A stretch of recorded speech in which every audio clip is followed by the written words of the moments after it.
Muy buenos días a todas nuestras queridas y críticas audiencias que nos acompañan hoy por diversas páginas de Facebook, X y otras plataformas digitales que parece ser que ahora es la manera de llegar y llegar bien más lejos. Y bueno, pues hoy en el marco del conversatorio que se da de jóvenes y sus derechos, cómo consumen noticias y sobre todo ahora con la irrupción de la inteligencia artificial, pues nos honramos en iniciar este conversatorio que es producto de un trabajo colectivo entre la Cátedra UNESCO AMIDI, que nos ayuda justamente a celebrar esta semana de la alfabetización mediática e informacional, la Defensoría del Canal 22 y el Canal 44 y la Defensoría de las Audiencias del Sistema de Radio, Televisión y Cinematografía de la Universidad Autónoma de Querétaro. Entonces, si están listos, queridos colegas, pues damos inicio a este conversatorio y yo solamente quisiera recordarles a todos los que nos acompañan en Zoom y en estas plataformas que una de las partes primordiales de la información es su veracidad. Es un principio constitucional, es un principio ético y es un principio de responsabilidad social. Y bueno, y en este marco, pues hoy nos honramos en presentar una maravillosa investigación y para ello tenemos a nuestra queridísima doctora Paola Inés Porta, a quien le cedo los micrófonos y le pido que nos ayude haciendo una breve presentación y comenzando con su intervención. Bienvenida, doctora. Adelante. Buenos días, gracias por esta posibilidad de conversar con ustedes y de pensar entre todos cómo es esto, de qué va este consumo emergente de noticias y plataformas por parte de los jóvenes, de los estudiantes de comunicación. Soy doctora en comunicación, docente, investigadora, extensionista de la Universidad de La Plata. Trabajo en el Instituto de Investigaciones en Comunicación de la Facultad de Periodismo y Comunicación Social de la Universidad de La Plata y siempre desde mis primeros pasos como investigadora me ocupé por estos temas de los jóvenes y las nuevas tecnologías y hoy nos encontramos, entre otros proyectos, desarrollando este proyecto que el colectivo se ha dado en llamar Investigar en Red. No sé si está la presentación para acompañarlo, si no, continúo hablando yo. El proyecto, el grupo Investigar en Red comenzó, bueno, esta es la pregunta, ¿no? ¿Cuáles son los consumos emergentes de noticias y plataformas que usan los estudiantes universitarios? Consumos emergentes de noticias por parte de los estudiantes universitarios. En el grupo Investigar en Red que mencionaba, se conformó, la siguiente, por favor, se conformó en el año 2019, eh, conformado por 11 universidades de la República Argentina y este año, en el 2023, se han incorporado 9 países de Latinoamérica. Esta es una de las páginas de nuestra página, que luego, una imagen de nuestra página, que luego les dejo el link para que puedan acceder. La siguiente, por favor. Bueno, la red estuvo conformada por 11 universidades, una originalidad que son, o una cualidad, son universidades públicas y privadas, distribuidas en 6 provincias de todo el país. El objetivo principal fue indagar cómo se informan y cómo estudian los estudiantes de carreras de comunicación en periodismo, comunicación y periodismo de estas universidades en el contexto de pandemia, porque claramente la planificación que habíamos hecho era realizar las entrevistas durante el 2020 y nos sorprendió la pandemia, lo cual dio lugar a crear una metodología propia de trabajo que fue este poder gestionar en red a través de las plataformas, a través de reuniones por Zoom, por Meet, a través de los grupos de WhatsApp. Y entonces pudimos llevar adelante en este contexto tan extraordinario, a través de las posibilidades que nos dan las comunicaciones digitales, desplegamos esta investigación y esta metodología que luego nos dimos cuenta que estaba basada en el concepto de inteligencia colectiva de Levy y de Jenkins. Es esta posibilidad de la convergencia digital que da convergencia cultural y que da una producción colectiva de conocimiento como consecuencia. Entonces, como resultado de la investigación, llegamos, la siguiente, pudimos hallar unos primeros resultados que los editamos en un libro que se llama Mutaciones, que también que es de descarga gratuita, que les dejamos el link. En el 2022-2023 ampliamos la red a 50 universidades de 9 países: Argentina, Bolivia, Chile, Colombia, México, Perú, Uruguay y Venezuela, y nos estamos preguntando por los consumos emergentes de noticias que realizan las y los estudiantes de las carreras de comunicación y periodismo de la región. Acá quiero hacer una salvedad, que es esta denominación así de amplia, ¿no? Como carreras de comunicación y periodismo, y sabemos que engloban distintas especificidades, algunas incluyen marketing, otras publicidad, distintas carreras y tecnicaturas también dentro del gran marco de carreras de comunicación y periodismo, y también que dependen de distintas facultades, escuelas u universidades. En Querida este momento, doctora, perdóneme que sí, la interrumpa. eh, sí, Creo que no se vinculó a redes, me apena mucho decirle, pero creo que fue una falsa salida. Vamos a tener que volver a iniciar y si ok, no, pues ya salimos con la grabación que tenemos, pero el problema es que quien nos está ayudando con la administración se le fue internet. Y bueno, eso no ok, lo teníamos previsto. Discúlpeme, doctora, por favor. Ya bien. creo que bajé 1,5 kilos de la vergüenza, No, está pero muy bien. denme un minutito, por favor. Fue un buen Un ensayo, querida ensayo, doctora, e exacto. iba usted muy bien. No, mejor, mejor. No, no, Vamos, pero en la otra le va a salir todavía mucho más claro espectacular. que sí. Entonces, Pero, este, pues bueno, a mí me toca luego hago algunos programas de televisión, me toca hacerlos ahí en TV UNAM, y es muy frecuente que luego me pase eso, ¿no? De que a veces es porque yo me equivoco. Y bueno, está bien, hay que repetirlo, ¿no? El problema es cuando es efectivamente en vivo, ¿no? Este, sí, sí. pero luego, a veces ya está uno incluso ya en la entrevista y te dice, no, no, no, no, no. Otra vez le tienes que decir al invitado que la tenemos que cortar, ¿no? Ay, es terrible. Pero bueno, ya ve que es el tema de los medios. Eso a veces Sí, nos totalmente. toca. Y las redes son bastante traicioneras en este terreno. Bien, esperamos.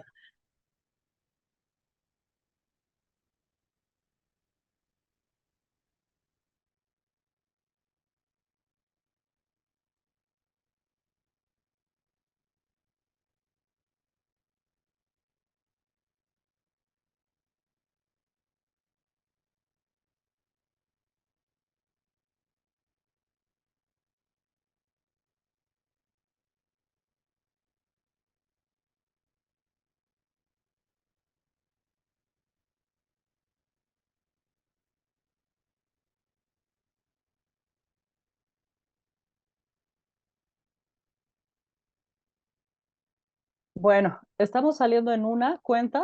¿Les parece si arrancamos ya de manera formal y entonces que los técnicos se encarguen de reproducirlo en todas las plataformas? Pero ahora sí, ¿les parece si damos inicio? Estamos saliendo desde la Defensoría del 22, maestro. Y bueno, Y también, perdón, la estoy viendo, digo por si alguien la está siguiendo, en la cuenta de Amidi por YouTube, también nos estamos ya viendo. Entonces, algo por ahí ha pasado, pero bueno. Ahora sí, pues querida Mercedes, pues adelante. muy bien. Muy bien, pues parte de los derechos de las audiencias es ofrecer disculpas cuando pasan estos inconvenientes, así que en el marco de la alfabetización mediática e informacional, ahí les decimos que es su derecho también que les ofrezcamos disculpas que hacemos sentidamente desde este momento. Y bueno, pues otra vez les damos la más cordial bienvenida a todas las audiencias que nos acompañan en las diversas plataformas que hemos logrado sintonizar en esta invitación a una reflexión de cómo consumen los jóvenes las noticias con la irrupción de la inteligencia artificial y sobre todo en una colectividad, en una reflexión conjunta desde la academia, desde las defensorías de las audiencias y desde los especialistas que hemos logrado que estén reunidos, y en ese sentido pues hablamos de una investigación maravillosa, doctora Paula, que esperemos que nos dé la oportunidad de conocer quién es usted y qué papel jugó en esta maravillosa investigación, y con todo gusto le cedo la voz y estamos todos atentos aquí para compartir su presentación. Bienvenida, doctora, bienvenidos y bienvenidas todos, y celebremos la alfabetización mediática e informacional con información veraz y oportuna. Adelante, doctora. Muchas gracias. Muchas gracias, gracias por esta oportunidad de conversar con ustedes, gracias a la Cátedra UNESCO AMIDI por invitarnos. Bueno, soy Paula Porta, doctora, docente e investigadora y extensionista en comunicación de la Facultad de Periodismo y Comunicación Social de la Universidad de La Plata.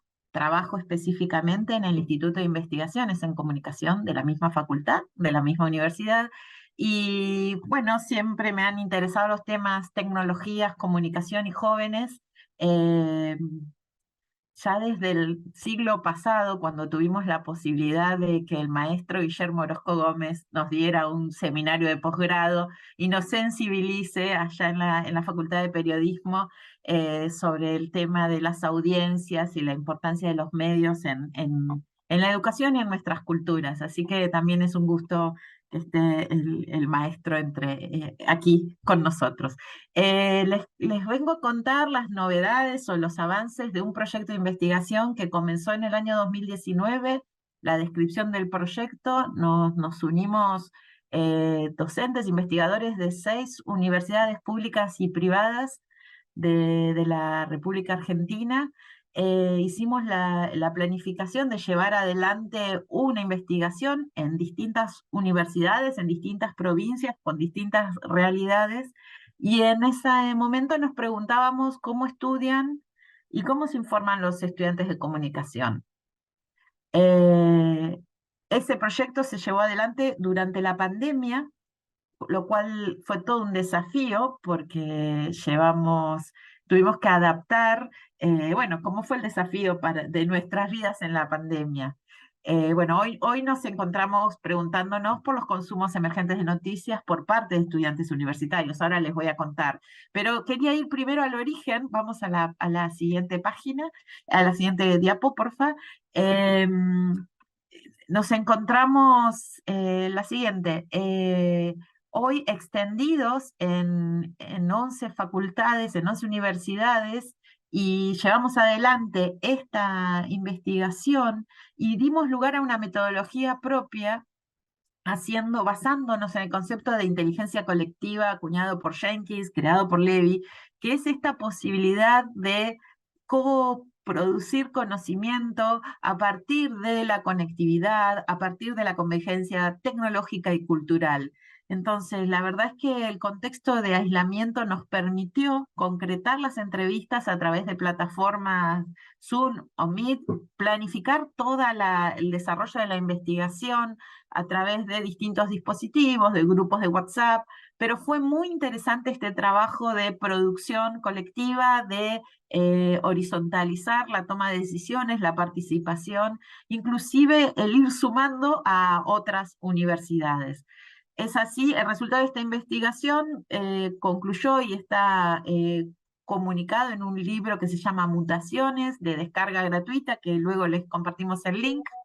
Ahora pasamos a la siguiente, y en este momento estamos desarrollando, la siguiente diapo, por favor, una investigación que precisamente nos preguntamos por los consumos emergentes de noticias que realizan los y las estudiantes de carreras de comunicación y periodismo en la región. La novedad es que durante el último año, el 2023, ampliamos la red a 50 universidades de 9 países: Argentina, Bolivia, Chile, Perú, Uruguay y Venezuela.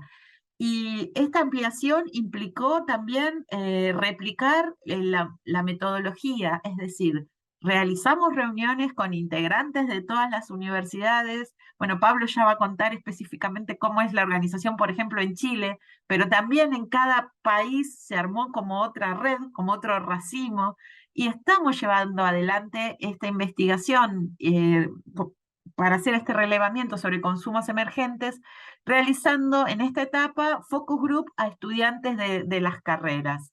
Y la segunda parte de la investigación consistirá en realizar una encuesta. El desafío, obviamente, es el adaptar los contenidos tanto de las preguntas de la focus group como de las encuestas, gestionar en cada país, en cada región, con los requisitos de ética, etcétera, pero lo concreto es que estamos avanzando en este mapeo mucho más amplio. La siguiente, por favor. Bueno, este es el link y al libro Mutaciones. La siguiente.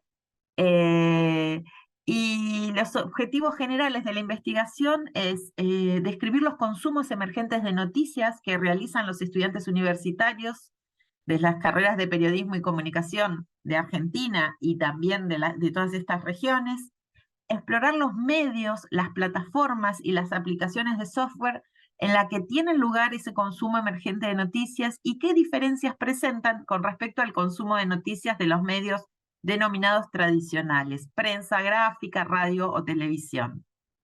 La siguiente, por favor. La metodología es la población de estudiantes de grado, así lo denominamos en nuestro país, en el caso de ustedes, de otros países es de pregrado. Entonces los estudiantes de las carreras de comunicación y periodismo y afines de más de 50 universidades de Latinoamérica. Y aquí hacemos una salvedad que es que dentro de esta denominación de carreras de comunicación y periodismo hay distintas carreras, como puede ser marketing, relaciones públicas, en algunas carreras son ciencias políticas, en algunas son licenciaturas y en algunas tecnicaturas. Bueno, englobadas en este título, de acuerdo a la realidad de cada universidad, se va desarrollando en 2 focus group divididos en grupos. En el primero asisten estudiantes de primero y segundo año, y en el segundo estudiantes de tercero, cuarto y quinto año de la carrera. Y también vamos a realizar una encuesta estructurada representativa, la muestra de estudiantes de las distintas universidades. Continuamos. En este momento les queríamos compartir los primeros hallazgos, que me parece que es lo que más podría aportar o que está en diálogo con la propuesta de este conversatorio, y es que por un lado se impuso el smartphone como el dispositivo principal para informarse, y en segundo lugar la PC de escritorio, la notebook, pero el smartphone es el dispositivo por el cual se informan. Los medios tradicionales están de fondo en el hogar, como prendidos y sobre todo encendidos y habitan con sus familias, ¿sí? Como una compañía, pero no les prestan atención. Los y las estudiantes se informan a través de redes sociales y otras plataformas como YouTube, Twitch y podcast. Y toman a las redes sociales como una puerta de acceso a las noticias, y valora que haya pares que les cuenten las noticias, pares coetarios que les cuenten las noticias en sus códigos. La siguiente, por favor. Más hallazgos. Comparten las noticias en sus grupos, pero no de manera pública, ¿sí? Es importante el humor en el consumo de noticias, los memes, y definen que estar informado es estar al tanto de lo que sucede, pero de un modo superficial, y profundizar en temas de interés. En los temas de interés para ellos, que puede ser el equipo de fútbol, o puede ser la política, o puede ser la música, o un acontecimiento. Pero ellos definen, ¿sí?, en qué temas deciden profundizar. Y desconfían de los medios tradicionales. A partir de las pandemias, más bien los evitan a estos medios tradicionales. La siguiente. Y aquí tenemos, esta es una imagen de un focus group realizado en la Facultad de Periodismo de La Plata, y aquí tenemos otros testimonios, otros hallazgos en relación a la inteligencia artificial. Entonces, por ejemplo, Abril, de 22 años, estudiante de segundo año, dice: si tengo que hacer una nota medio rápido, uso el chat GPT. Creo que si no llega a tomar conciencia, se automatizarán muchas las cosas, más de lo que ya están automatizadas. entonces el tiempo que invertís en hacer una nota lo invertís en otra cosa. Como que, siendo sinceros, siempre estamos haciendo muchas actividades al mismo tiempo. Otro testimonio, el chat GPT te da todo tan servido que es como que no pusiste nada, no está tu punto de vista, te lo dio, nada más. No me gustaría que pase eso, dice Candela, de 23 años, estudiante de tercer año. Y otros testimonios en la imagen siguiente, creo que el desafío está en que sea una herramienta y que no nos domine, dice Franco. No en el sentido de Terminator, sino de que te consuma eso y tiene que ir a eso, que sea un apoyo. Creo que ahí está el desafío. Y Guillermina dice, siento que es una muy buena herramienta, pero a veces es difícil usarla. Tengo que investigar a ver qué te dice. Bueno, hasta aquí los hallazgos, estamos procesando toda esta información, no mencioné que... vamos a la siguiente. Muchas gracias, ese es el link de investigar en red, luego los copio para que continúen en contacto, pero lo que me queda por compartir es que estamos procesando una cantidad impresionante de información a través del Atlas T, pero también estamos en este momento en una instancia muy rica en la que estamos debatiendo los códigos para ver cómo tipificamos este caudal de información que surgió de los focus group en las distintas universidades. Y está siendo bien interesante porque nos damos la discusión colectiva, entonces, bueno, decimos, ¿son nuevos medios o son nuevos dispositivos? ¿Cómo denominamos a estos nuevos modos de consumo? Y en realidad también la variable inteligencia colectiva es muy nueva y depende mucho de las iniciativas de cada estudiante. Lo que notamos es que las universidades aún no han incorporado, no hay una política definida en torno a la incorporación de las inteligencias colectivas, del chat GPT, y que aparece más bien como una amenaza, ¿sí? A si es verdadero o falso el artículo que elaboraron o qué herramientas utilizaron, más que poder incorporarlas. Y definitivamente, como vimos en estos últimos testimonios, lo que hacen las y los estudiantes es usarlas, usarlas y probar con mucha habilidad. Y también con mucha vigilancia, ¿no? Esto de no está mi testimonio puesto ahí, cómo lo uso. Bueno, estamos en pleno proceso, es muchísima información y hasta aquí es lo que les puedo compartir. Hay mucha más información, dispuestos a seguir en diálogo. Gracias.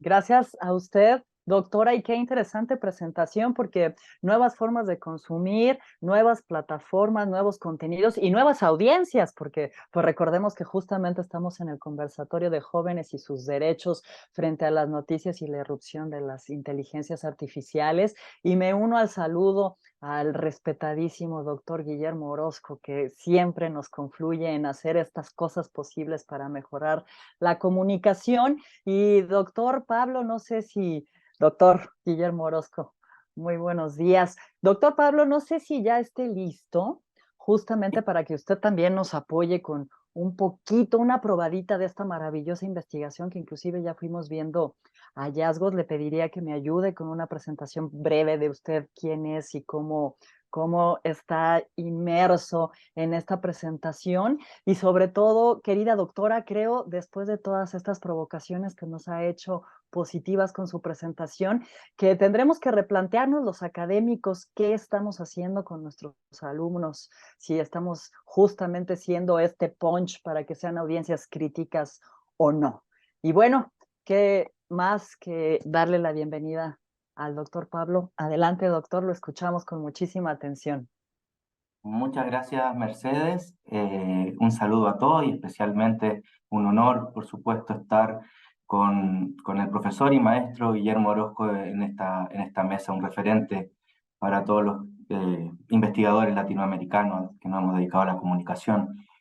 Y también agradecer que está Paula, que su presentación, porque han sido muy generosas y especialmente también Francisco Alvarelo en querer ampliar esta investigación al resto de Latinoamérica, una investigación que no tiene fondos grandes fondos, digámoslo, y eso creo que tiene un valor en una época de capitalismo cognitivo, donde todo tiene que tener un financiamiento, y varios nos hemos embarcado en esto por el placer de investigar y por también de generar conocimiento que ayude a la alfabetización mediática informacional como alguna solución para los problemas que tenemos en la comunicación y más en el caso de los comunicadores. Voy a compartir, nosotros desde Chile nos embarcamos hace poquito en esto y ahí me dicen, ¿se ve bien? ¿Sí? Sí, doctor. Sí, se ve bien. Perfecto. No sé si estoy alcanzando a compartir todo. Bueno, ahí lo vamos viendo.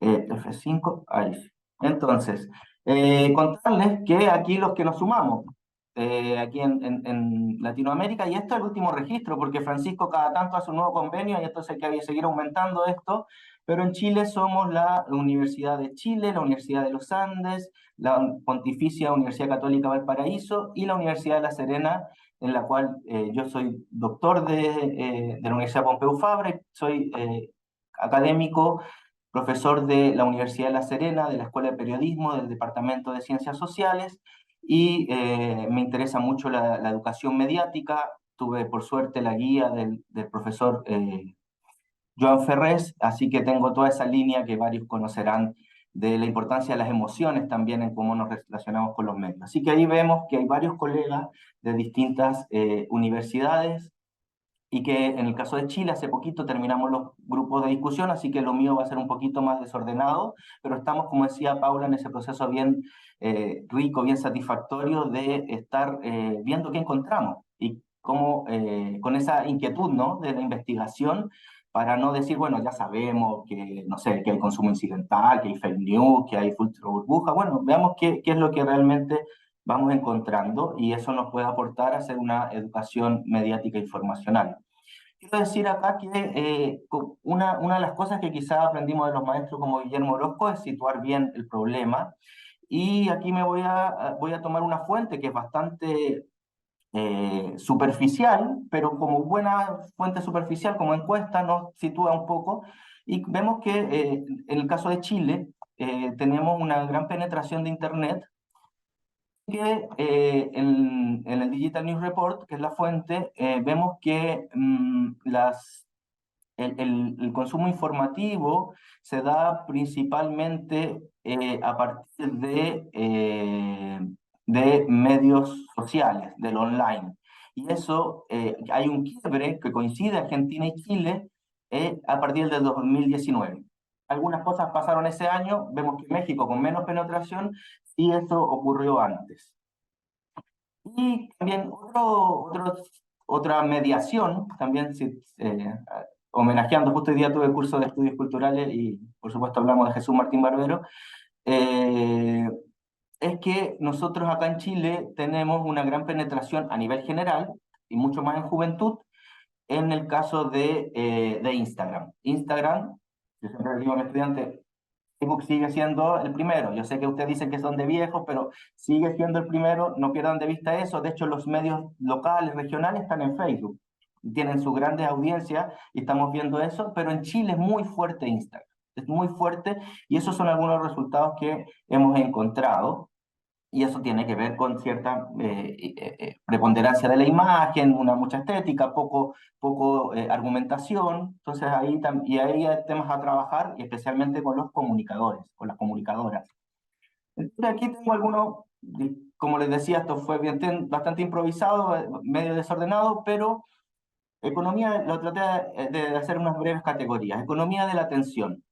La tele y la radio sirven, como bien decía Paula, como acompañamiento, porque evitan leer, evita lo que podemos encontrar en una profundidad. Y desde ahí sí se consume, tenemos muchos que consumen a través cuando se transportan a la universidad, y la tele sigue siendo en algunos casos un consumo familiar o de mayor pausa. Y hay consumo directo de TV. No es que la TV solo es para proyectar lo que veo en el celular o en la laptop o en el notebook, como decimos en Chile, sino que hay consumo directo.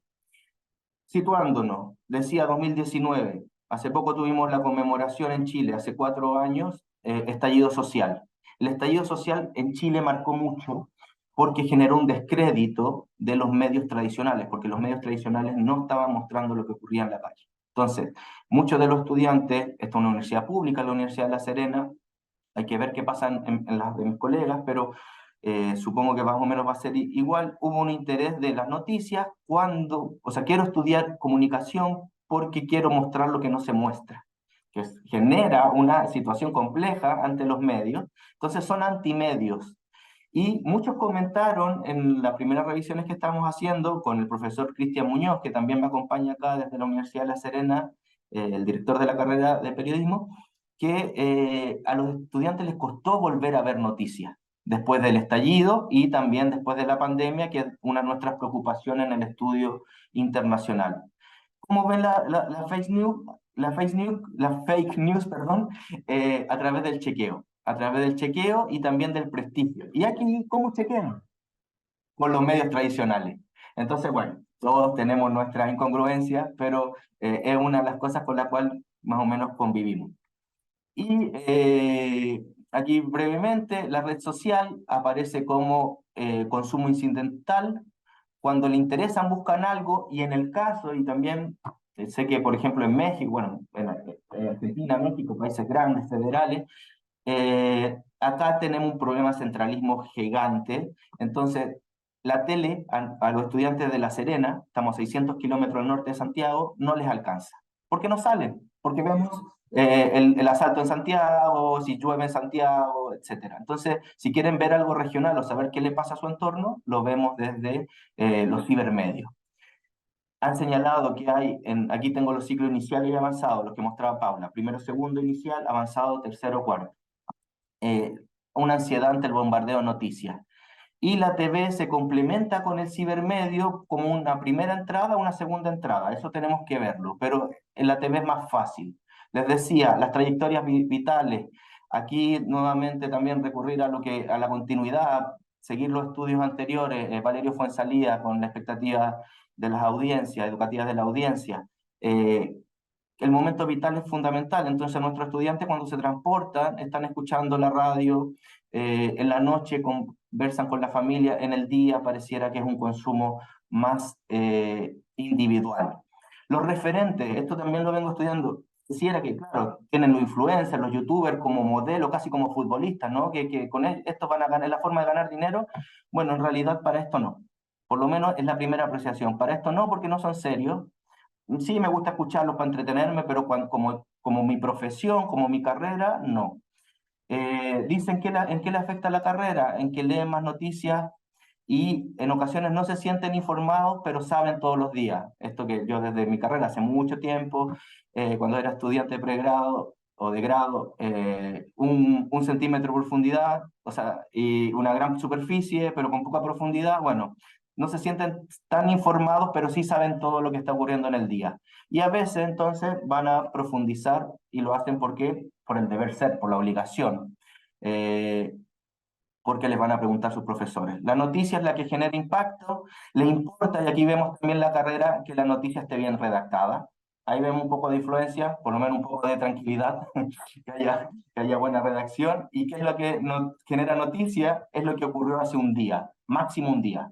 Si ya son 2 días, ya no es noticia, que habrá que conversarlo, porque también antes era así con los diarios, pero quizás en algunas visiones más tecnotópicas se dirá son mediodía, pero bueno, acá quizás un ritmo más tranquilo en las regiones, un día. Y un comentario quizás anecdótico, pero de repente deja algunas cosas. Nosotros estamos analizando algunos newsletters, estamos viendo algunas noticias, esta costumbre de poner, esta noticia te tomará 3 minutos, 4 minutos, 6 minutos. Dicen que eso no les interesa en realidad porque si la noticia está interesante se van a quedar. Y si la noticia es atractiva también, pero si ya con el lead o con el título están, con el lead, con el resumen, para la gente que no están del ámbito, se van a quedar ahí. Pero también pueden dejarla, o sea, también como que es raro eso, ¿no? Les decimos 3 minutos, pero para que te quedes, pero en realidad tienes que quedarte los 3 minutos no es necesario. Y una crítica a la TV, también a los colegas productores ahí, esta idea de que la TV es agotadora. Ya veíamos el tema del bombardeo de noticias, pero también agotadora en esto de estar repitiendo constantemente la misma imagen y rellenando y diciendo y llenando los minutos, ¿no? Eso también les cansa y entendemos que es lo que no quieren hacer, independiente que después lo tengan que hacer. Aquí unas fotos, a la izquierda nuestro grupo de discusión del grupo inicial y del grupo mayor en una de nuestras, así ven nuestras salas acá en la Universidad de La Serena. Eso les podría comentar por ahora. Muchísimas gracias, querido doctor. Pues ya se habló desde Argentina, ya se habló desde Chile, ya ahora toca México con mi querido y respetado doctor Manuel Corona. Y bueno, y recordemos a todos los que nos siguen que este conversatorio va para tratar de encontrar solución y recomendaciones sobre una gran interrogante, como usted lo dijo de manera maravillosa, doctora, cuando empezó su exposición, cómo o cuáles son los consumos emergentes de noticias y plataformas que usan los estudiantes universitarios. Y en ese sentido, mi querido doctor Manuel Corona, te doy la más cordial bienvenida y ayúdanos a encontrar algo de respuesta y algo de cuadratura a este rompecabezas que seguramente a todos nos interesa en torno a la alfabetización mediática e informacional y sobre todo para tener jóvenes como audiencias empoderadas y críticas en la era de la inteligencia artificial. Adelante, doctor, bienvenido. Muchas gracias, querida Mercedes. Agradecer a todas las personas que están siendo partícipes de este evento, especialmente a la querida colega Paula, Pablo también por aceptar este llamado y por, evidentemente, también compartir estas reflexiones, estos avances que han encontrado en su quehacer investigativo de este proyecto latinoamericano que resulta muy, muy interesante. Y comenzaré diciendo un par de datos muy generales sobre desde qué posición hablo. Yo formo parte del equipo de investigación y me hago cargo de algunas actividades de la coordinación ejecutiva de la Cátedra UNESCO AMIDI, que tiene como sede la Universidad de Guadalajara, y como profesor desempeño mis labores en el ITESO, fundamentalmente como profesor. Y bueno, formamos parte de este proyecto latinoamericano de investigación en el que amablemente nos ha convocado el doctor Alvarelo, y estamos muy agradecidos en la cátedra porque creemos que la investigación que mira a preguntas fundamentales sobre lo que pasa en los medios, en las plataformas y en las prácticas juveniles y en otros sectores de la sociedad es muy importante de trabajar y de abordar. Y además, como ya lo ha mencionado también mis colegas que me han precedido, la influencia del doctor Guillermo Orozco en la investigación latinoamericana es muy importante, ha sido reconocida y creemos que desde México y desde Guadalajara, desde la Impulso, que además hemos trabajado en los últimos años como parte de este esfuerzo académico de la Cátedra UNESCO AMIDI, nos es fundamental no solamente participar del trabajo académico, sino también de comunicar qué es lo que encontramos, qué tipo de preguntas van surgiendo, cómo es que nos estamos posicionando en el ámbito de la investigación y obviamente también con lo que pasa en nuestros ámbitos de práctica, que en este caso es la docencia, ¿no? La práctica académica y docente con nuestros estudiantes. Y bueno, ya han dicho bastantes cosas, tanto Paula como Pablo, sobre la investigación. Me voy a remitir simplemente a ir directamente a un ejercicio comparativo de lo que hemos encontrado también luego del ejercicio y la realización de estos dos ejercicios de focus con nuestros estudiantes en niveles de inicio de la carrera y también de casi cierre de la carrera. Ha sido un ejercicio muy interesante y además me parece este ejercicio de investigación es un proyecto que eh, coloca de entrada un ejercicio comparativo al poder reconocer tendencias en lo que sucede en diferentes entornos latinoamericanos, conociendo, por supuesto, las particularidades de cada universidad pública, evidentemente también de los estudiantes que forman parte de ella, y también de cómo es que estamos nosotros accediendo y construyendo diferentes lógicas en su formación. Entonces, aquí les traigo básicamente 10 ideas de lo que hemos encontrado en nuestro hacer hasta el momento, en este proceso que vamos avanzando en las diferentes universidades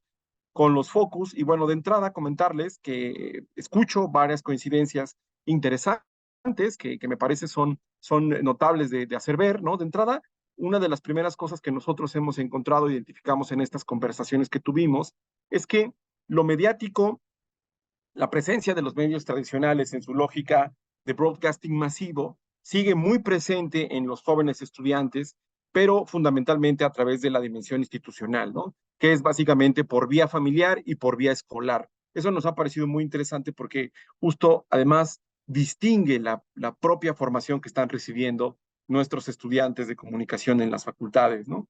Entonces me parece que es algo interesante porque identifican claramente esta presencia, aunque quizá no quede tan enfatizada en sus propias prácticas, pero sí a través, como decía, de la familia y de, en este caso, la universidad, ¿no? Lo que nosotros, sus profesores y en general, yo diría, las instancias académicas les vamos acercando. Y creo que eso es algo importante de distinguir, que quizá también como parte de las preguntas, de lo que ocurre en otras carreras y con otros estudiantes, ¿no? Dado que nosotros, nuestro propio objeto es la comunicación, los medios, para los chicos y para las chicas se convierte en algo relevante que constantemente aparece en sus propias experiencias y en sus propias formas de acercarse a la realidad que experimenta, ¿no? En un segundo punto diría también una coincidencia, ¿no? Que hay un interés por la actualidad, pero a través de la vía humorística y especialmente a través de la presencia de personas que se les ha llamado, ¿no? Que digamos también ahí hay una categoría interesante por problematizar y por plantear en términos de la investigación, los famosos influencers, ¿no? Personas públicas que tienen un papel relevante en la presencia y en la experiencia mediática de las personas, más allá de si son eh, o no profesionales de la comunicación, ¿no? Que la gran mayoría no lo son, pero que de alguna manera se vuelven referentes para las personas jóvenes en su acceso a la información y en el consumo. Que además, en un tercer punto, está claramente algo predominante, ¿no? En este tercer punto, en donde lo digital es algo determinante en la manera en que se están accediendo a los consumos, pero esa particularidad me parece ser relevante en la medida en que sí se alcanzan a identificar un consumo diversificado en el sentido de que se nota la diferencia en términos de cómo es la información, cómo son las noticias que llegan a través de los medios tradicionales y aquellas que llegan a través de experiencias y modalidades especialmente digitales, ¿no? O de plataformas. En un cuarto punto, que es algo que hemos identificado ya en este proceso de avanzar en el análisis, que hemos identificado saturación, cansancio y también alejamiento. Eso me parece es algo constante que se potenció claramente en los relatos que escuchábamos de los chicos por el asunto de la pandemia, pero que ya venía precedido por una idea constante, persistente de desconfianza en los medios tradicionales, en las grandes cadenas, en los periodistas, más en la lógica tradicional, ¿no? Y que, bueno, se ha sumado a de pronto, escenario exacerbado que ha potenciado el confinamiento en nuestros países luego de la pandemia y obviamente también con lo que eso ha significado en términos de llevar sus prácticas a prácticamente un escenario meramente digital, ¿no? En un quinto punto, quisiera destacar el asunto de que parece cada vez más claro que sus prácticas, las prácticas del consumo juvenil de noticias y de información, borra la frontera entre lo tradicional y lo digital, ¿no? Sabemos claramente para efectos quizá pedagógicos, incluso analíticos o conceptuales, es importante distinguir unas de otras, pero que en la cotidianidad y en el consumo, esta frontera ya es cada vez más porosa, ¿no? Incluso cuesta trabajo que en el dicho de algunos estudiantes, poder distinguir cómo es que van ocurriendo los recorridos por parte del flujo informativo o noticioso y identificar en dónde surge una noticia y cómo es que transita por el espectro mediático, ¿no? Entonces, en ese sentido, la frontera entre una cosa y la otra parece cada vez más porosa. Incluso podríamos pensar que se ha borrado, ¿no? Se ha difuminado. En un sexto punto, diríamos que el consumo va de la mano de la participación, pero esta participación centrada a través de o enfatizada en la experiencia de lo visual. Me parece que el lenguaje visual y las particularidades de la propia naturaleza de las plataformas que privilegian lo visual es algo central y además esto se conecta con la propia uso cotidiano que es predominante en los móviles, ¿no? Ahí me parece que también es algo contundente y que va a aparecer y va a seguir apareciendo en los estudios de este tipo y en otros y en las comparaciones. El acceso a través de dispositivos móviles es cada vez más creciente y en la medida de eso también corresponde con el tipo de participación que se tiene por parte de las juventudes, ¿no?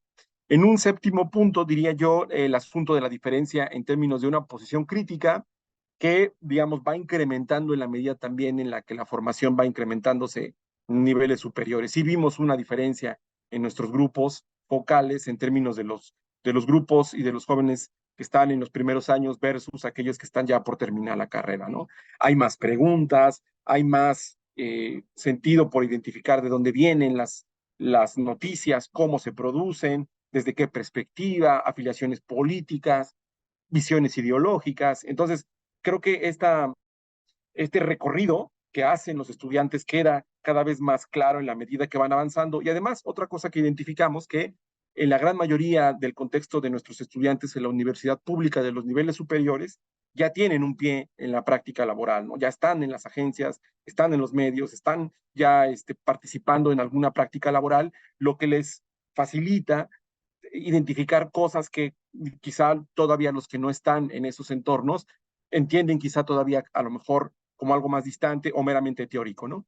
Y además, ya para ir cerrando, el asunto de eh, el asunto también de la identificación de la desinformación como un gran problema, ¿no? Me parece que esa es otra cosa, otro hallazgo relevante que podemos comentar, cómo es que ya están apareciendo preocupaciones constantes sobre cómo es que se produce la información, cómo les afecta, y aquí esto lo conecto con una cosa anterior, que es que la desinformación vista a través de los riesgos que implica para su práctica profesional, ¿no? Por ejemplo, una visión orientada a la práctica periodística que pone en riesgo la veracidad, la legitimidad y la confianza que construyen los estudiantes o que buscan construir los estudiantes interesados en el tema o en la práctica periodística como una profesión. Y eso me parece también importante porque justo da cuenta de cómo es que se van construyendo y qué tipo de preguntas surgen como resultado de la experiencia cotidiana y cómo es que van también articulándose diferentes tipos de información relevante en última instancia para ellos y para ellas. En los últimos dos puntos vemos dos cosas además que se van cada vez más engarzando. El asunto de la predominancia por un lenguaje del audiovisual, especialmente del audiovisual breve, tanto en TikTok como en Instagram, y que son dos particularidades relevantes, dado que mucha de la información que viene por esa vía tiene características que no siempre facilitan lo anterior, el punto anterior, el punto 8, identificar cómo se construye, cuáles son las fuentes de la información y cómo es que se van articulando posibilidades de la desinformación según quien dice, desde qué fuentes, a partir de qué entornos y de qué visiones, ¿no?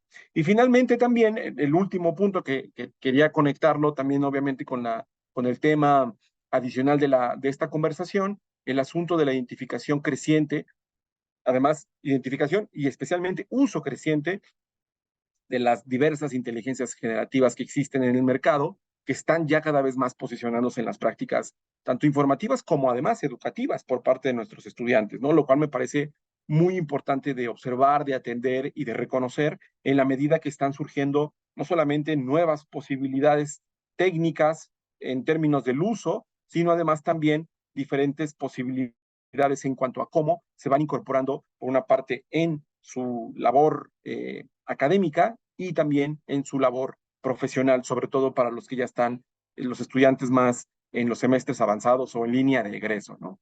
Bueno, entonces esos serían como algunos de los puntos que hemos encontrado nosotros digamos, primer saque, ¿no? De la investigación en Guadalajara, aquí en el contexto mexicano a través de la Universidad de Guadalajara. Y bueno, no quisiera no mencionar la presencia también del diálogo que se ha armado, ¿no? Con otros colegas de la región en Latinoamérica y también con las universidades que están participando también en México, la Universidad Veracruzana y la Universidad Metropolitana con el campus Xochimilco. Es interesante porque además permite ver algunas distinciones y coincidencias en cuanto a ciudades de diferentes tamaños, lógicas distintas en cuanto al acceso informativo, la Ciudad de México, Veracruz, Guadalajara, con lógicas similares, pero también distintas en cuanto a sus propios programas, el enfoque que tienen.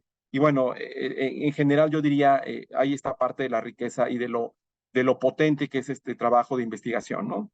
Y bueno, sin más, agradecer nuevamente, yo creo que se van acumulando, ¿no? Vamos encontrando coincidencias y también en esa medida van apareciendo asuntos relevantes que tienen que ver justo con la impronta y la vocación que tiene la alfabetización mediática como un mecanismo que permita hacer evidente cómo es que están surgiendo, cómo se están integrando estas experiencias para nuestros estudiantes y también para los profesores, ¿no? Bueno, dejaría hasta aquí mi intervención y agradecerles nuevamente. Muchísimas gracias, querido doctor Manuel Corona. Y bueno, parece ser que todos estos hallazgos lo que nos refleja es justo lo que decía doctor, una puertita de entrada, porque pues ahora parece que nos tenemos que volver a replantear todo en una forma de volver a encontrar un diálogo, como bien lo ha dicho el doctor Guillermo Orozco, un diálogo sí frontal entre los diálogos que se ejercen entre las plataformas y entre los medios de consumo que tienen los jóvenes, que pues parece ser que son a la carta y que en ese sentido pues nosotros tendríamos que entenderlos. Y quiero resaltar esto que decías de la potencia de la investigación, mi querido colega doctor Corona, de tantas universidades que forman parte, porque eso da como unos perfiles diferentes que integran una muestra que parece ser que va a llegar pues a datos sumamente precisos, y en ese sentido, bienvenido mi querido y admirado doctor Gabriel Sosa, y quisiera yo preguntarle que después de todas estas participaciones, darle la más cordial bienvenida a este conversatorio y preguntarle muy puntualmente, si así me lo permite, que después de todas estas maravillosas presentaciones que le han antecedido, pues me provoca hacer varias reflexiones.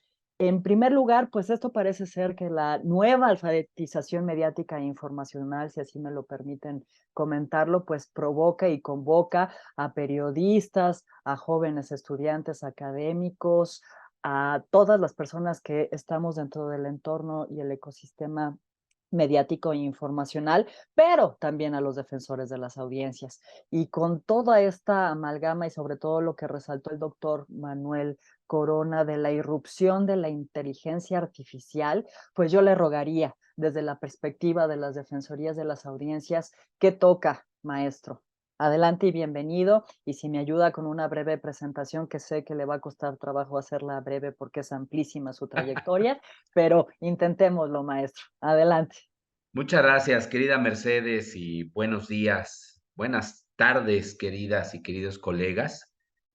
Bueno, yo soy profesor e investigador de la Universidad Autónoma Metropolitana de la Unidad Xochimilco.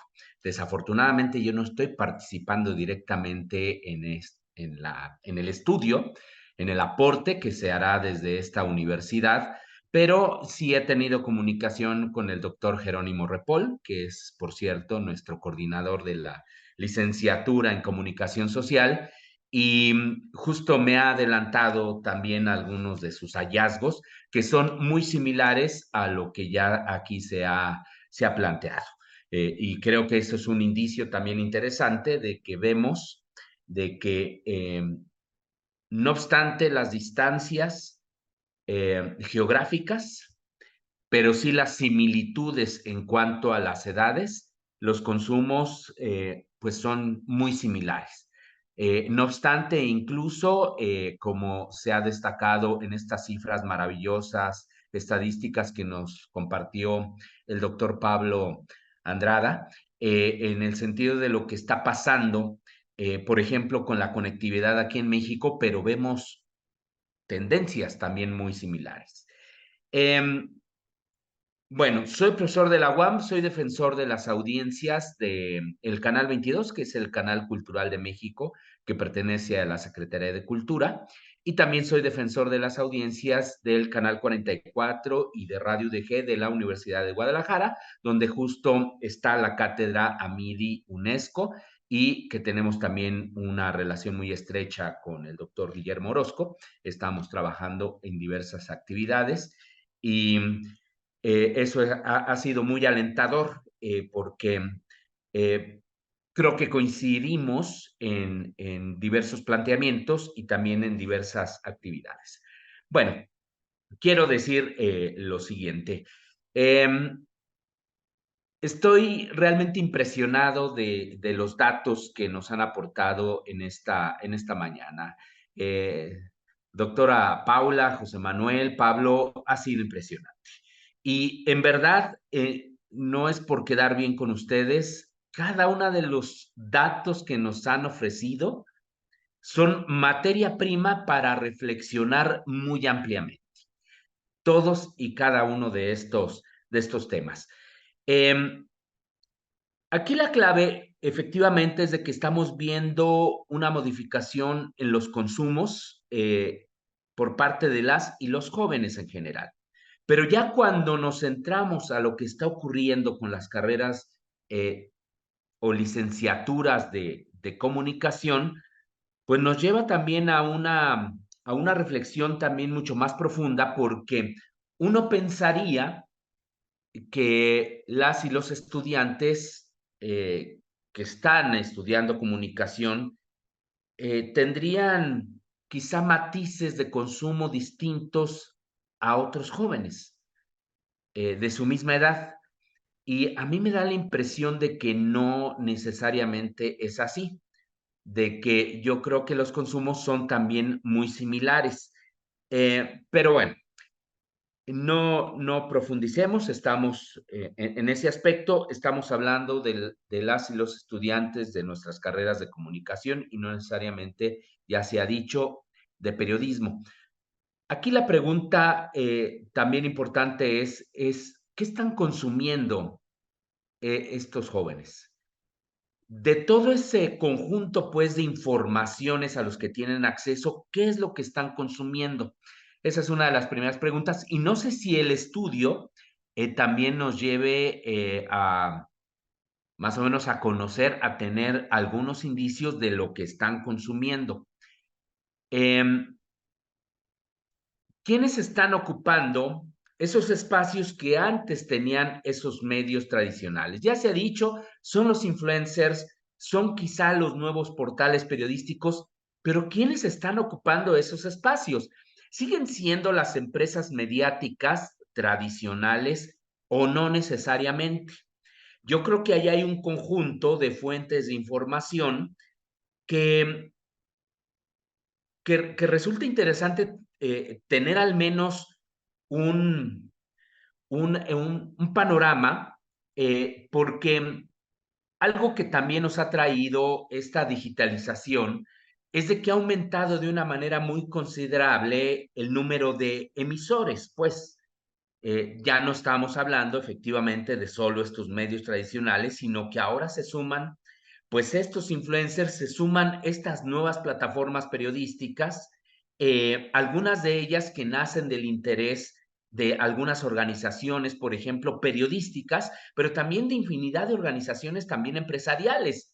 Algo que había detectado, perdón, hace ya varios años la doctora Delia Crowley, es de que dentro del panorama periodístico se habían sumado de una manera importante algunas instituciones empresariales, por ejemplo, no ligadas a los medios de comunicación, o que tenían alguna relación con algunos medios tradicionales de comunicación, sino que ya estaban generando sus propios insumos periodísticos, con una visión, con una inclinación editorial también muy clara, y que pues estaba esto fortaleciendo, sí, evidentemente, la enorme cantidad de fuentes de información, pero también con sesgos que cuestionábamos de lo que estaba ocurriendo con los medios tradicionales. Entonces, cuando vemos que estas jóvenes y estos jóvenes están consumiendo todo este conjunto de contenidos de diferentes fuentes, algunas con cierta acreditación, otras definitivamente no, sí nos lleva una preocupación por parte de lo que estamos trabajando desde las defensorías de las audiencias, porque yo creo que están consumiendo muchísimas noticias falsas, muy probablemente, pero también combinadas con otras noticias que a lo mejor sí podrían ser veraces. Algo que resulta al menos alentador, por lo que nos dijo el doctor Manuel Corona, es de que conforme van avanzando en sus niveles de estudio, van teniendo como que algunos elementos para diferenciar aquellas noticias falsas de las veraces. Y eso resulta al menos alentador. Uno podría decir, qué bueno que al menos en algunas de nuestras carreras les estamos dando a las y los estudiantes algunos elementos de alfabetización mediática e informacional. Pero eso es porque lo estamos haciendo con las y los estudiantes directamente. ¿Qué está pasando con los jóvenes que no están en este objeto de estudio y que al menos desde las defensorías de las audiencias sí nos resulta muy preocupante? Y es entonces, y aquí voy cerrando la idea porque si ustedes se dan cuenta son muchísimos elementos que nos llevan a reflexionar de que me parece muy bien que en las universidades estamos quizás sí trabajando con los alumnos por este dato alentador, reitero, que nos dijo el doctor Manuel Corona, pero, pero tendremos que hacer un esfuerzo adicional por aquellas jóvenes que no están teniendo estos elementos para que tengan una formación mucho más amplia en este terreno que nos ofrece la alfabetización mediática e informacional y puedan hacer un consumo mucho más crítico con respecto pues a todo este conjunto de contenidos. No hay soluciones, por supuesto, fáciles, y vemos que desde las defensorías de las audiencias, pues tampoco podemos quedarnos con los brazos cruzados. Aquí yo creo que estos estudios que ustedes están haciendo, esta gran investigación que ya involucra, nos decía la doctora Porta, a 50 universidades, debería darnos como decíamos, estos insumos a quienes estamos trabajando en las defensorías de las audiencias, porque si bien, al menos en el caso de México, doctora Porta, aquí hay que hacer una diferenciación, y bueno, también le digo a Pablo, hay que hacer una diferenciación de que las defensorías de las audiencias aquí en México, claro, también en el caso obviamente de Argentina, seguimos trabajando con los medios tradicionales de comunicación. Allí es donde tenemos nuestra obligación, nuestra función esencial. Pero es evidente que tenemos que migrar hacia ese mundo digital. Y aquí los medios de comunicación tradicionales, que es donde estamos, también tendrían que asumir una especie de responsabilidad histórica para trabajar en los medios digitales. Y esto ha sido uno de los planteamientos que hemos también hecho a partir de diferentes reflexiones y algunos aportes, particularmente un documento que presentamos recientemente en la UNESCO, de que hacia allá debemos ir dirigiendo estos esfuerzos, pero debemos de ir de la mano de los medios de comunicación tradicionales. Aquí la pregunta es si estos medios de comunicación tradicionales, que han sido al menos los comerciales los más cuestionados con respecto a la veracidad, a la imparcialidad, están dispuestos a trabajar con las defensorías de las audiencias ante todo este fenómeno que está ocurriendo en el mundo digital y que al menos por lo que ahora nos estamos dando cuenta de conflictos recientes como este de Israel-Hamas, tiene retos muy importantes. ¿Cómo están viendo las y los jóvenes, por ejemplo, este hecho fundamental? ¿Cuáles han sido sus fuentes de información? bueno, ahí tenemos que estar de alguna manera presentes para empoderar a las audiencias. En fin, hay mucho que decir, aquí tengo muchas otras reflexiones, pero si ustedes se dan cuenta, me parece que tenemos que ir con acciones también ya muy concretas para que podamos actuar ya en el mundo digital y sobre todo con aquellas y aquellos jóvenes que no tienen pues este acercamiento que sí pueden tener desde las universidades. Muchísimas gracias, querido maestro Gabriel Sosa. Y bueno, pues ahí ha puesto como siempre los puntos y el marcador de texto en las cuestiones importantes. Y vaya que hay que decir, y también vaya que hay personalidades que tienen que decir. Y en ese sentido, doctor Guillermo Orozco, yo le pediría si brevemente nos puede decir qué opina sobre esta investigación y sobre todo lo que ha dicho usted en múltiples foros, pues ahora lo que nos toca en replantearnos en lo que respecta a la alfabetización mediática e informacional. Y bueno, pues me hago yo la representante de todos para volverle a decir que lo admiramos, lo respetamos y le agradecemos que nos convoque siempre para bien de las audiencias. Adelante, querido doctor, muchísimas gracias. No, el que da las gracias soy yo por tener esta oportunidad de estar aquí al lado de investigadores de la comunicación, investigadores especialmente de los medios audiovisuales que siguen transformándose. No esperaba tener que decir algo, pero bueno, ya que Mercedes tan amablemente me ha invitado, diré algo muy, pero mínimo. Yo creo que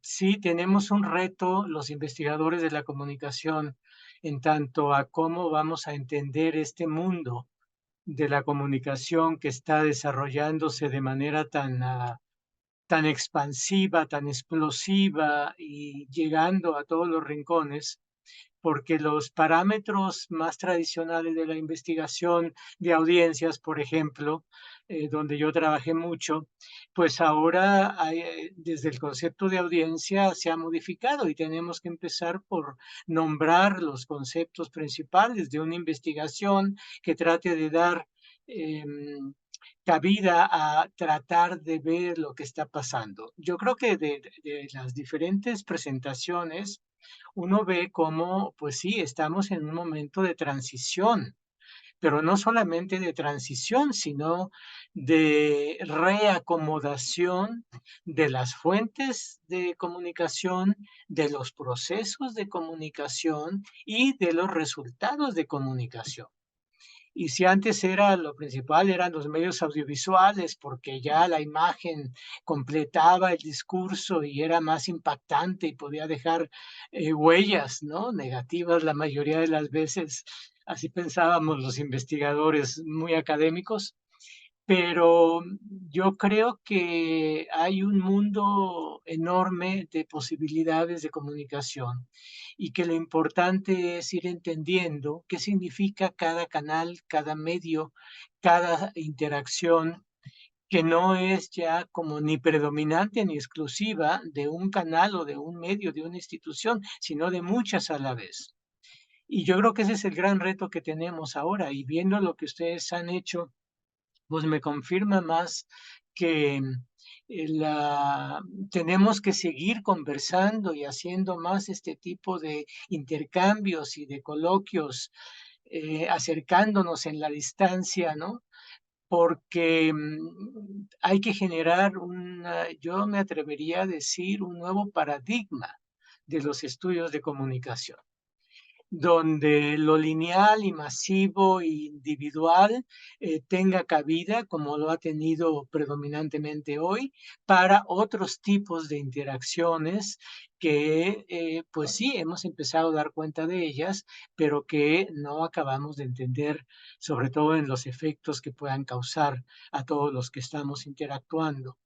Así que a mí me da mucho gusto que podamos tener este tipo de encuentros, confluir desde las distancias de cada uno y desde cada proyecto de investigación para ver lo que vamos conociendo y lo que nos falta por seguir conociendo.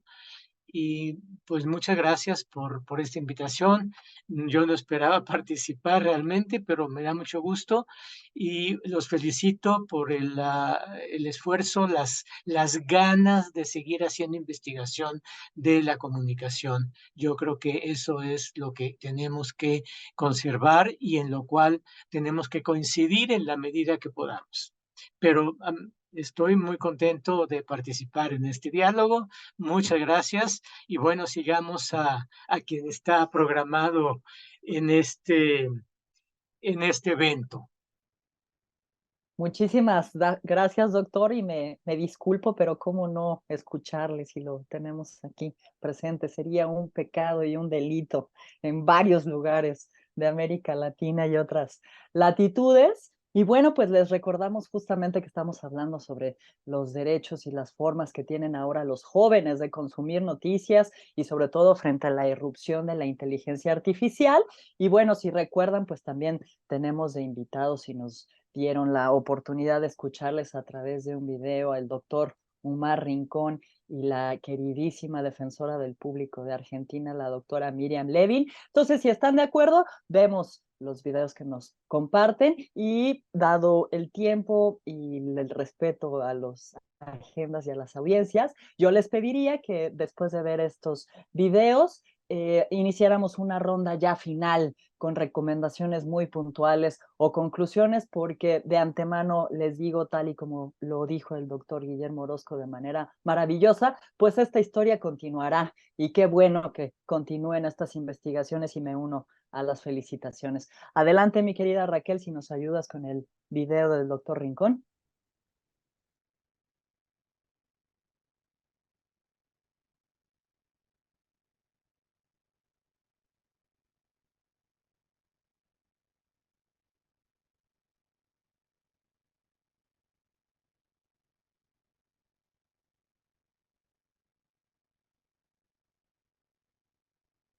Hola, amigos de México, de Amidi, de Defensoría de la Audiencia y toda la gente que organiza este evento sobre alfabetización mediática e informacional y de un tema pues que yo no sé mucho porque dice jóvenes, yo soy un Jurassic Park, o sea, total, y dice frente a las noticias, a los derechos, a las noticias y a la evolución de las inteligencias artificiales, y pues la única inteligencia que tengo un poco es la afectiva, espero que es esa. Bueno, en todo caso, alegría de participar. Un saludo a Paula Porta, que la conozco, a Gabriel Sosa, que también lo conozco, a Pablo, a Miriam, a Manuel, y gracias a Mercedes por invitarme, que participe de esta forma virtual. Y un saludo al gran maestro Guillermo Orozco, que es con el que he compartido espacios y que creo que es un grande de la comunicación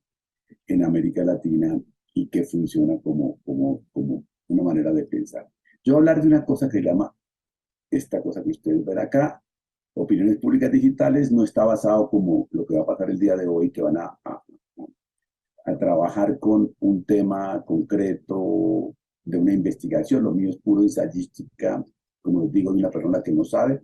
Entonces espero que lo que yo diga pueda ser interesante para ustedes y que pueda ayudar a enfocar el debate para eso. Entonces vámonos.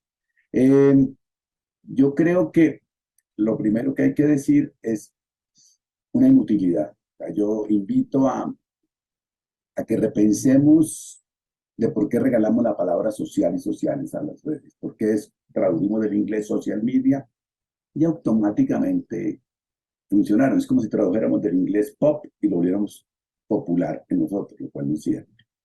Yo creo que son redes digitales porque lo social es mucho más denso, es mucho más de acuerpar, es mucho más de estar ahí. Pero bueno, es una cosa mía que digo que a mí me gusta hablar más de redes digitales.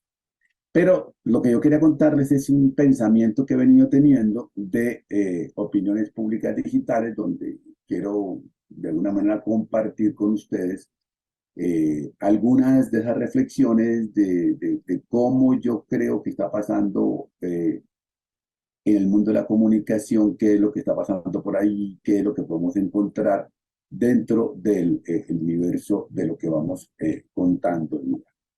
La primera, opinión pública, es la más pequeñita del mundo, está en Twitter y en los medios, es chiquitica. O sea, comparativamente ningún país es muy grande, ahí viven los políticos peleando con los periodistas, ciertos académicos, algunos ONG y unos que se creen intelectuales de la sociedad. Y ellos pelean y pelean y pelean y pelean. Escribo la pelea. Tienen una euforia por pelear, tienen una adrenalina por pelear.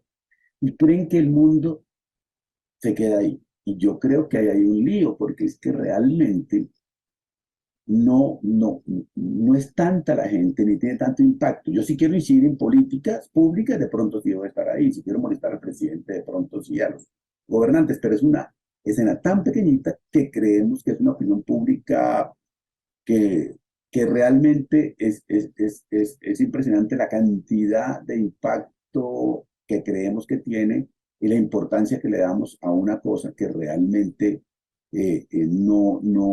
digamos que no hace parte de ese universo de cosas que nos parecen que podrían llegar a ser significativas para eso que estamos pensando.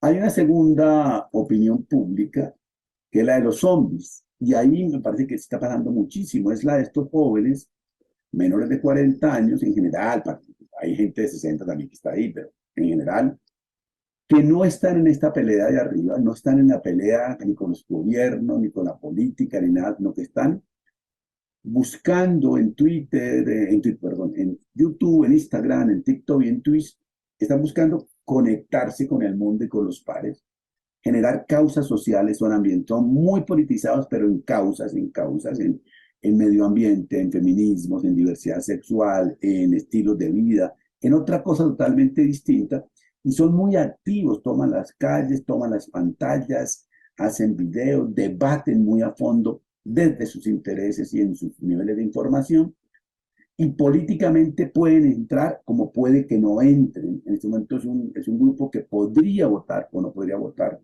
y que técnicamente la derecha lo está ganando mucho mejor. En el caso argentino de Milei, por ejemplo, es aquella gente que no encuentra perspectivas de futuro y que está aburridísima de este mundo del Twitter, o sea, y de los medios de arriba de la pelea, y es un grupo a futuro el más importante porque es el que va a decidir la política y el que va a hacer todo lo posible porque esto realmente cambie, y está para eso.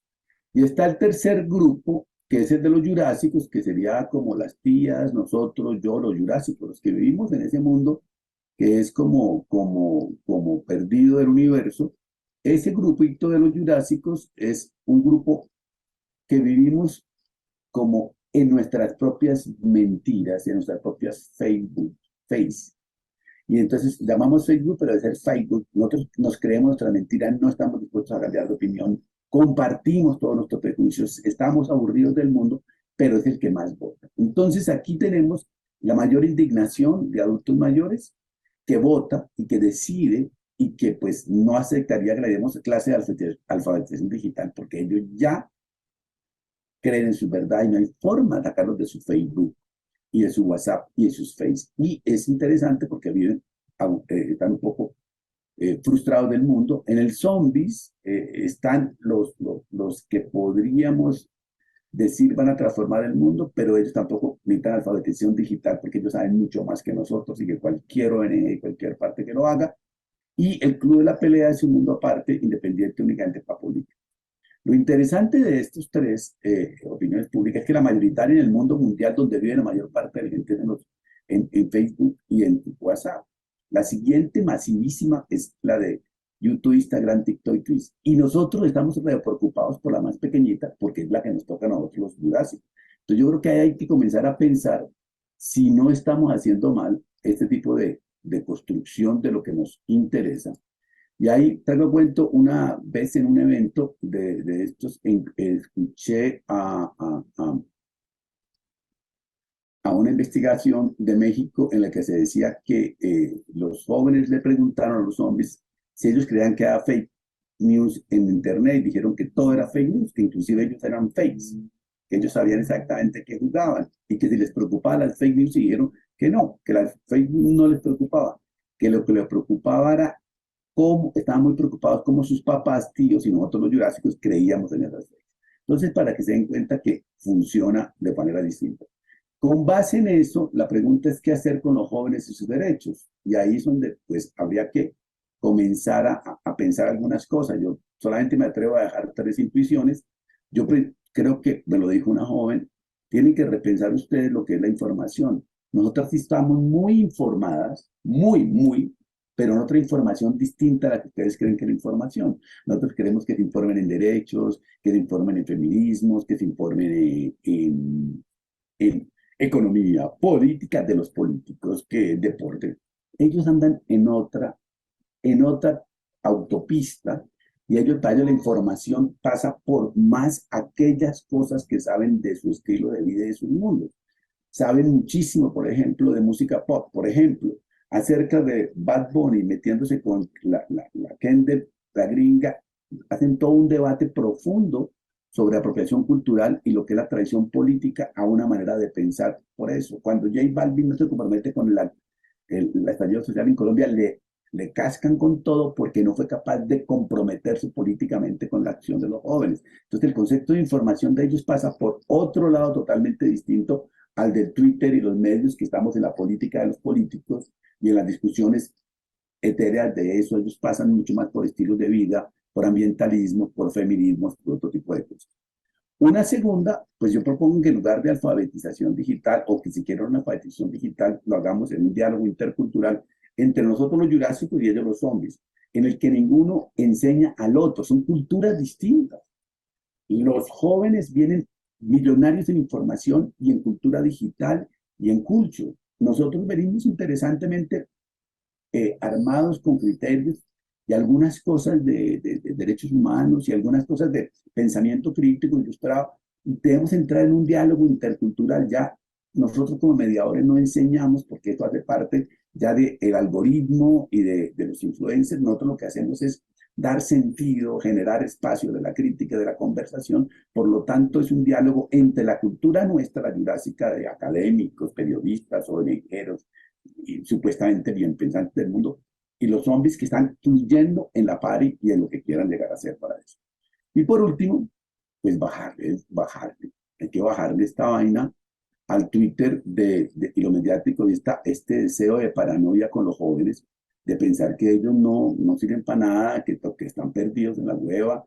Y sí, son progresistas y de pronto son progresistas de derecha, pero todos son más o menos progresistas y de pronto no quieren transformar el mundo como a nosotros nos gustaría, pero eso hace parte de ese universo con el que nosotros podemos llegar a mirar. Esta mirada autocéntrica, ilustrada, preocupadísimas. Si uno le pregunta a ellos qué piensan de la inteligencia artificial, dicen, no me preocupa para nada. Los preocupados somos los profesores y los grandes, porque creemos que nos van a hacer un ensayo falso, y eso puede ser posible y eso puede estar pasando. Entonces dejemos de ser tan paranoicos de nuestra verdad occidental siglo XX y comencemos a confiar en que por ahí está pasando muchas cosas que son interesantes. Dicho esto, muchas gracias por la invitación. Espero que haya sido de alguna ayuda este tipo de mirada, y nos vemos en la próxima oportunidad y que tengan un evento absolutamente espectacular. Yo me escaneé. Bueno, pues ahí están ya también las provocaciones del doctor Omar Rincón, y yo los invito, queridos, si hacemos una ronda de reflexiones finales. Creo que ya tenemos como mucho material para en una frase o en unos minutitos cerrar lo que quieren resaltar de esta investigación, y sobre todo recordando pues que esto es un ejercicio en el que pretendemos celebrar a la alfabetización mediática e informacional. Doctora, ¿me ayudaría iniciando con su reflexión final, por favor? Y bueno, muchas gracias. Fue muy rico el diálogo y los aportes de cada uno, y en verdad me parece interesante el despliegue de la investigación en cada contexto, porque estamos pudiendo tomar fotos que nos van a permitir, como decíamos hoy, comparar hábitos y consumos, pero también preservando lo específico de cada lugar, de cada comunidad, y eso me parece bien valioso. Y una cosita que quería agregar es que todos los datos y toda la información están en una nube en acceso a todos los investigadores, con lo cual, con el corpus de datos, vamos a poder ir haciendo distintos cortes, distintos análisis, etc. Una cuestión en relación a lo que decía Gabriel Sosa con respecto a los y las jóvenes, y es que en la investigación pasada, en el contexto de pandemia, notamos que los jóvenes estudiantes de comunicación en sus grupos de familia y de amigos eran los referentes para detectar las fake news y los que también educaban a sus pares, a sus padres, a los integrantes de las comunidades con los que estaban en contacto, diciéndoles cómo detectar una fake news o cómo chequear la información. Digo, en este sentido replican y van ampliando esta conciencia en cuanto al consumo de noticias y el chequeo de las fuentes.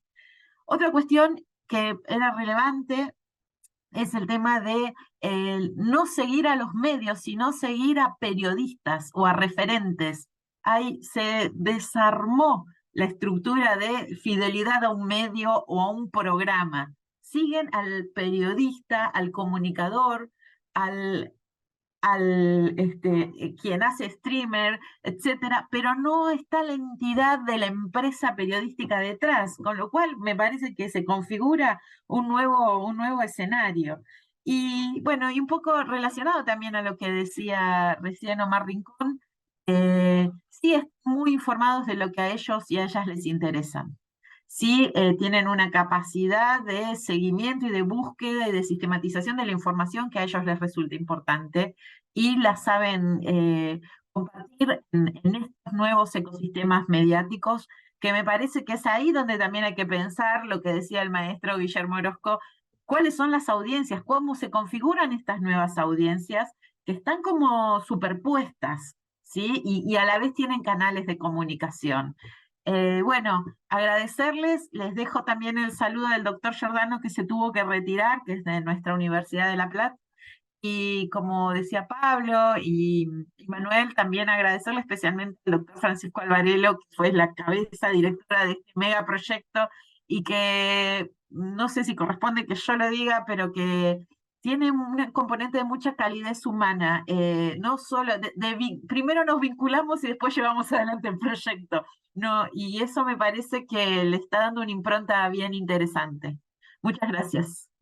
Gracias a usted, doctora, y es la nueva manera también del trabajo colaborativo y emotivo, sin lugar a dudas que el doctor Guillermo Orozco es pieza fundamental. Maestro Sosa, yo le rogaría que nos diera, por favor, sus últimas reflexiones muy breves. Y querido doctor Pablo, le comento que tenemos ahí, les comento a todos una interacción en redes de @PonchoAlarcón que nos dice: el principal obstáculo es, antes de pensar en una alfabetización digital, estar pendientes otras mucho más básicas. Entonces, doctor Pablo, le pediría si después podemos aportarle a @PonchoAlarcón. Y por lo pronto, maestro Gabriel Sosa, sus últimas reflexiones, por favor, antes de que se tenga que ir. Muchas gracias, querida Mercedes, y nuevamente muchas gracias, queridas y queridos colegas. ¿Qué nos preocupa a las y los defensores de las audiencias? Pues nos preocupa fundamentalmente la veracidad de la información. Ese es uno de los ejes. Hay otros, por supuesto, que también nos preocupan y que nos ocupan. Y escuchando hace un momento a nuestro querido Omar Rincón, a quien también le enviamos un afectuoso abrazo a través, en este caso, de Mercedes. Algunas encuestas que se han hecho a nivel internacional con jóvenes reflejan de que no hay un alto porcentaje que no sabe distinguir de las noticias falsas de las veraces. Lo han hecho incluso con jóvenes universitarios también, y esa es la parte justo que nos preocupa. En este sentido, creo que debemos de reforzar un conjunto de estrategias, por ejemplo, esto que ha venido en boga, afortunadamente, y que tendría que afianzarse cada vez más en nuestras universidades, sobre todo en las universidades públicas, que es esto que le han llamado el fact-checking. Yo creo que ahí debemos tener una incidencia cada vez mayor y, por supuesto, de habilidades digitales, pensando ya no solo en los jóvenes, sino también, por supuesto, en otros sectores o grupos, pues, de las audiencias.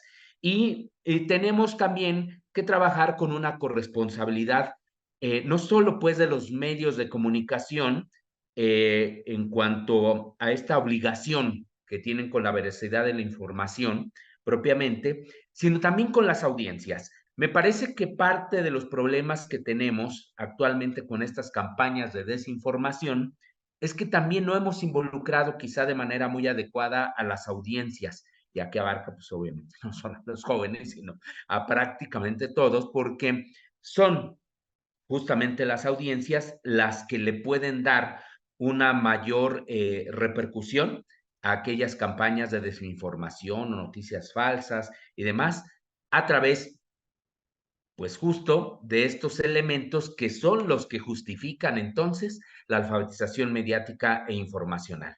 Ahí es donde debemos focalizar parte de nuestros esfuerzos y finalmente diría de que pues las y los defensores de las audiencias queremos trabajar en ello, queremos trabajar mucho más en el mundo digital, sí.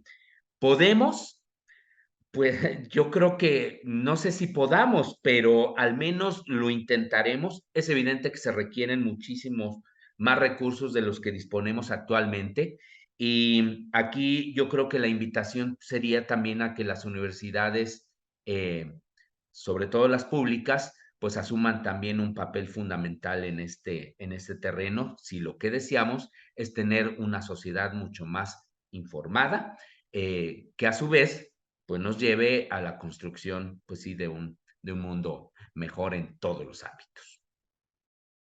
Muchísimas gracias, maestro, siempre por puntualizar y arrojar luz en estas cosas. Y yo rápidamente me permitiría añadir, y sobre todo frente a proceso electoral, ahora resulta mucho más conveniente y mucho más necesario esta alfabetización mediática e informacional, y no tanto como un asunto educacional, sino como darle la mano a nuestros jóvenes para que transiten de la manera que ellos consideran pertinente. Y doctor Pablo, usted me va a ayudar a cerrar este maravilloso conversatorio, no sin antes agradecer a @Poncho Alarcón y a todas las audiencias que estuvieron y nos siguieron aquí en este conversatorio, justamente dándole una respuesta o algún comentario a @Poncho Alarcón y dando, por favor, su reflexión final en torno a este conversatorio que hace gala de la Semana de Alfabetización Mediática e Informacional. Y finalmente, si lo consideran pertinente, cerraremos con un comentario y una participación de Miriam Levin, que está de más presentarlo, su trayectoria la antecede, y daremos final a este maravilloso conversatorio. Adelante, doctor, por favor. Sí, respondiéndole a la pregunta, es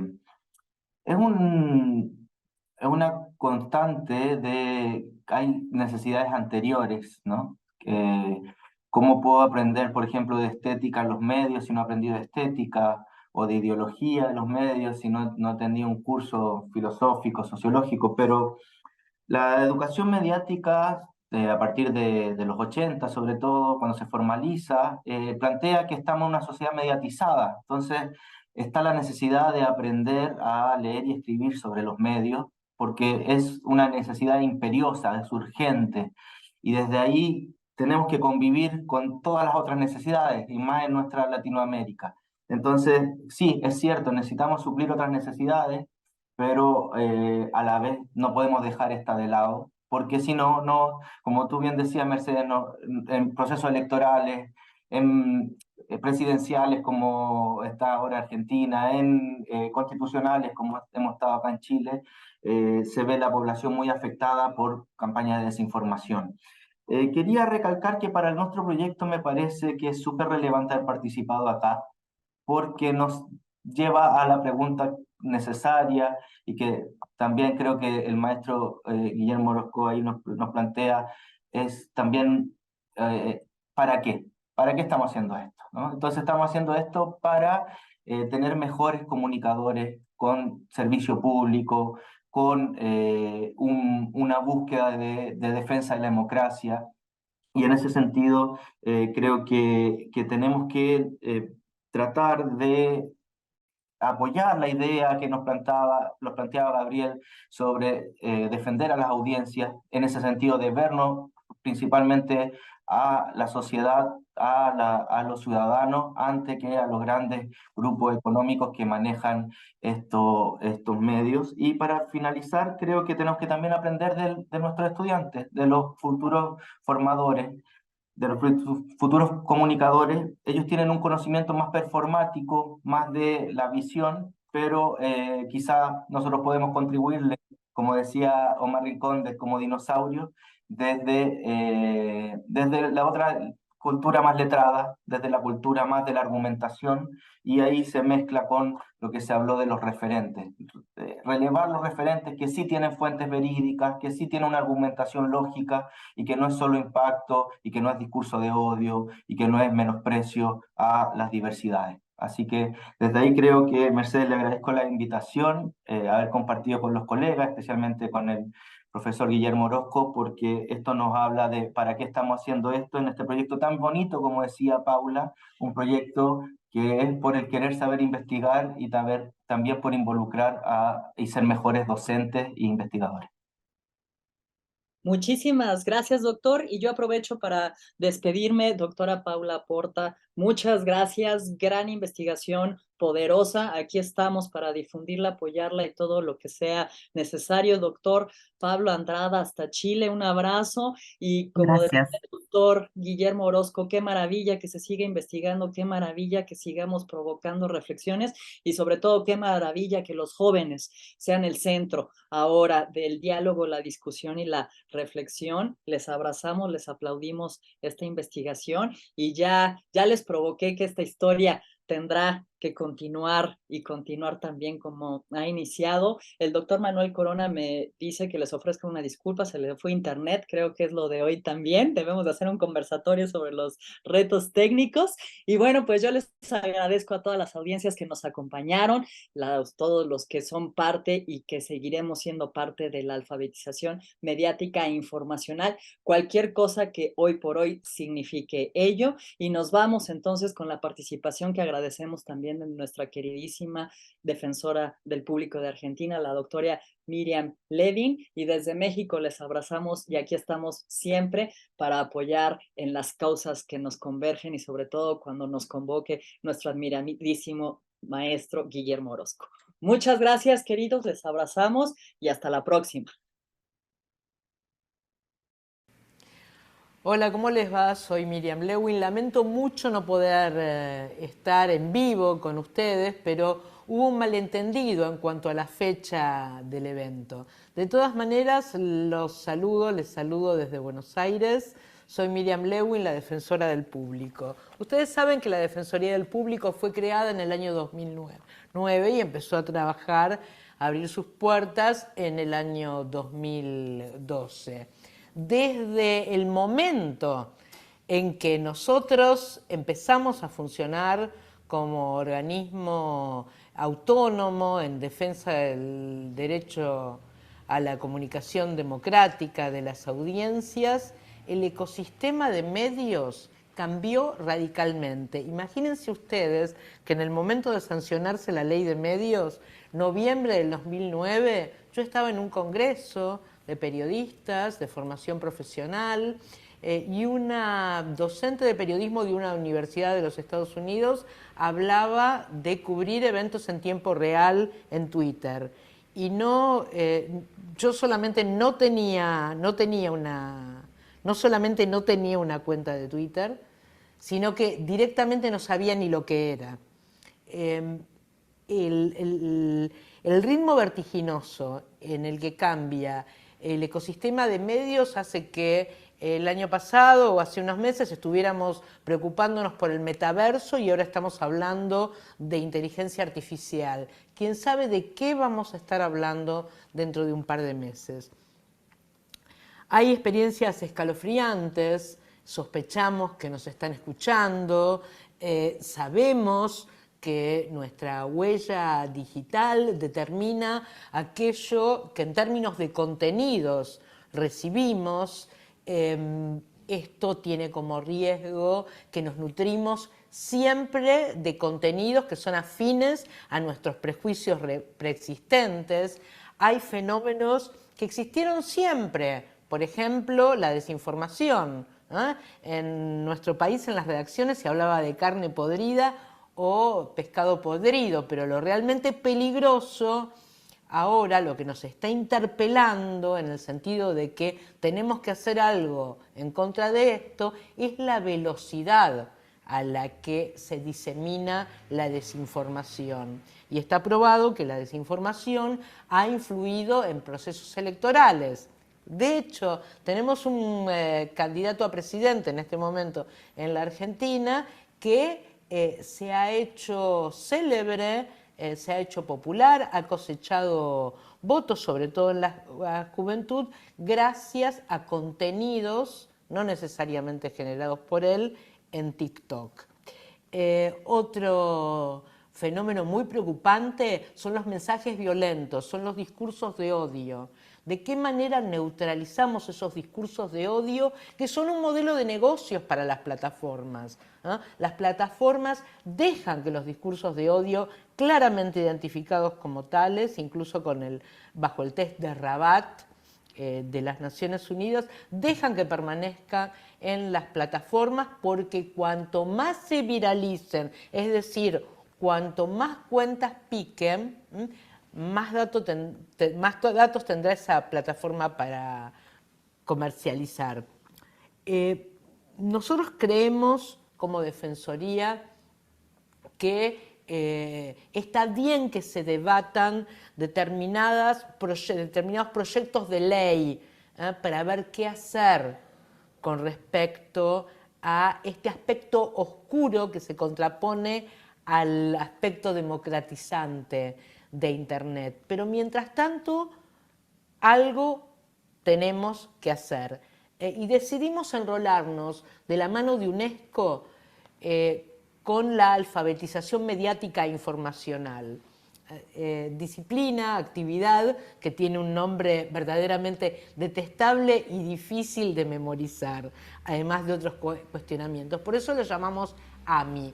Ya hace 2 años hicimos una serie de seminarios internacionales aprovechando la tecnología de la que disponíamos durante la pandemia y el resultado de estas jornadas, de las primeras jornadas de alfabetización mediática e informacional, fue este libro, Navegando en la infodemia en AMI. Ustedes recuerdan la infodemia, ¿no? Ese aluvión de información no siempre confiable que recibíamos durante la pandemia. Apoyados, respaldados por UNESCO, estamos desarrollando para niñeces y adolescencias un programa en asociación con el Ministerio de Educación. La plataforma de formación docente del Ministerio de Educación nos abrió sus puertas para que formemos a maestros, maestras y a profesores y profesoras, porque son agentes multiplicadores de conocimiento en las nuevas generaciones. Es decir, los miles de docentes, creo que a esta altura llevamos más o menos capacitados 8.000 docentes, van a las aulas y llevan estos contenidos que son herramientas, son instrumentos para alcanzar lo que llamamos la ciudadanía digital, el bienestar digital, de qué manera sin riesgos podemos nutrirnos de aquello que circula en redes y plataformas. Y por otro lado, también con el respaldo del UNESCO y con la gran obra social médica de las personas retiradas, jubilados y jubilados en la Argentina, que se llama PAMI, desarrollamos un curso autoadministrado para detectar desinformación. Es decir, les decimos a las personas adultas mayores que ellos son formadores de opinión, que ellos tienen influencia en sus familias, en su círculo afectivo y además tienen tiempo disponible, ¿no?, para navegar las redes. De manera que tienen que saber detectar aquellos contenidos que no son confiables. Tienen que parar la pelota, utilizando un término futbolístico, cuando les llega algún contenido que está en consonancia con sus prejuicios, con sus creencias, y evitar darle un like, evitar darle un me gusta, porque eso puede contribuir a la viralización. En este momento tenemos ya alrededor de 8.000 inscriptos y por la capacidad limitada que tiene la plataforma del PAMI, estamos autorizando a ingresar en nuestros contenidos hechos con especialistas y con la colaboración de la Universidad de Quilmes, con cohortes de 300 a 400 personas. Bueno, muchísimas gracias. Podría extenderme algo más, pero voy a dejarles tiempo disponible para que ustedes se extiendan en la temática.